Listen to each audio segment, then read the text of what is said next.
এই 4 বছর তাদের সঙ্গে কাটিয়েছি, সেই বন্ধু বান্ধব আমাদের ব্যাচমেট, তো তাদের সম্বন্ধে মানে কোনো কিছুই মানে যেটা বলবো সেটাই কম পড়বে।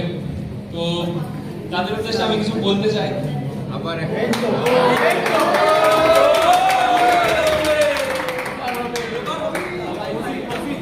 তোরা ছিলিস সঙ্গে তাই ভয় লাগেনি কিছু, ঝাড়গ্রামের স্মৃতিগুলো ছাড়েনি আমার পিছু।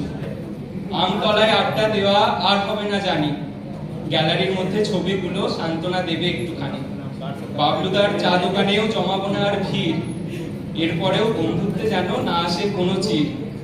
তোদের জন্য লিখতে গেলে কাগজ ফুরিয়ে যাবে, মন ভালো করার দায়িত্ব তোরা ছাড়া আর কে নেবে।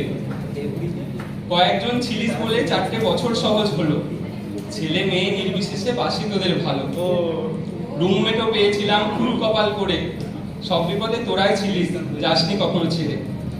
একসাথে খাওয়া দাওয়া হয়তো হবে না আর, তোরাই ছিলিস পরিবার এই বছর 4। ব্যাচমেট বলে বারবার করবো না আর ছোট, পরিবার হয়েই থাকবি তোরা যেমন ছিলিস আগের মতো। গম ভাঙা সদস্য এই টাইমলাইনটা থাকবে, মন খারাপে ইউটিউবে অদম্য ভিডিওটা চলুক। ভালো থাকিস সবাই, তোরা খোঁজ খবর রাখিস, মন খারাপ হলেই বন্ধু একটা কল করিস। তো সবাইকে সত্যি আজকের পর থেকে হয়তো খুবই মিস করবো, হয়তো যেই কদিন আছি একসাথে থাকবো, তারপর মিস করাটা আরো বাড়বে।